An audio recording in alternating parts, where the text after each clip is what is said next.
Now, a new series of investigations reveals the offshore financial dealings of some of the world's wealthiest people and biggest corporations. The stories are tied to what's being called the Paradise Papers, a leak of more than 13 million documents from a Bermuda law firm, offshore havens, and other corporate registries. They show how trillions of dollars are moved around, often illegally, and how taxes and regulations can be ducked. Lisa Desjardins has the story. The papers were leaked to a German newspaper and then shared with the International Consortium of Investigative Journalists. In all, more than 380 journalists in 67 countries. One of many investigations getting a lot of attention, the investments of Commerce Secretary Wilbur Ross. Ross kept a stake in a shipping company called Navigator Holdings after he became secretary. One of Navigator's top clients is the Russian energy company Sibor, whose owners include Vladimir Putin's son-in-law and Kremlin-linked oligarchs on the U.S. sanctions list. Critics are calling for an investigation, but the Commerce Secretary says he's done nothing wrong. Sasha Chavkin is a reporter with the International Consortium of Investigative Journalists who broke this story and has been working on this for nearly a year. Thank you so much for joining us.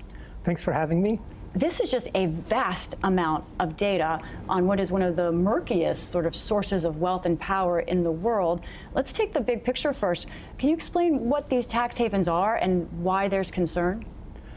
Yeah, so we were leaked 13.4 million documents from an elite offshore law firm called Appleby.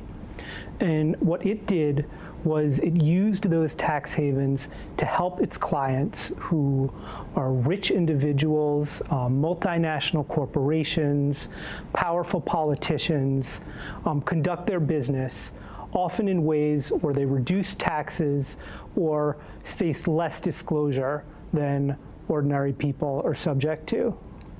This is legal or is it illegal? Most of this is legal. And that's a lot of the concern that our investigation has raised. In some cases, people also crossed the line into illegal activity. All right, this brings us to one of the names. There are many names in these files, including the Queen of England and Madonna, who have offshore investments. But let's talk about Wilbur Ross. What exactly is his connection here? So Wilbur Ross and his private equity firm, W.L. Ross & Co., was one of the biggest clients of this offshore law firm, Appleby, with more than 50 Cayman Islands companies. We were able to trace a personal stake that Ross held through Cayman Islands companies in Navigator Holdings, the shipping company that has ties to this Kremlin-linked energy firm. Now, Secretary Ross did speak about this today on CNBC. Let's listen.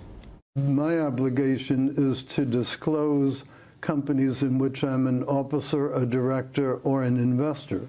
I am neither an officer nor a director nor an investor in Sibor. In fact, I've never met them, don't know the people, have nothing to do with the negotiation of the charter arrangement.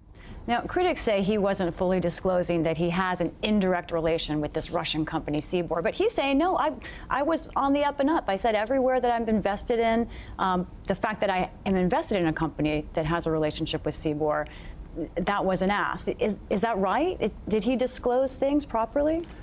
There's no indication that he broke the letter of the disclosure rules. But what he did do was came to an ethics agreement where he mentioned 9 companies that he was holding a stake in.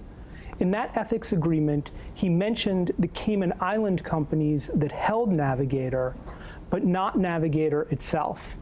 And that's why some critics, such as Richard Blumenthal, the senator from Connecticut, have essentially said that he was using offshore shell companies to obfuscate. Mm-hmm.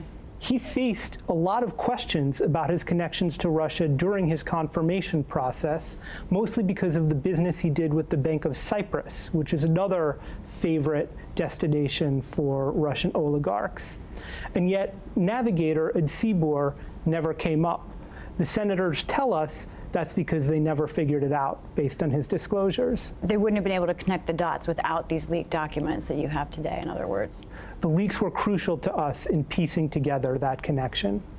We expect more to come. We'll be following this story with you. Thank you so much, Sasha Chavkin, with the International Consortium of Investigative Journalists. Thank you, Lisa.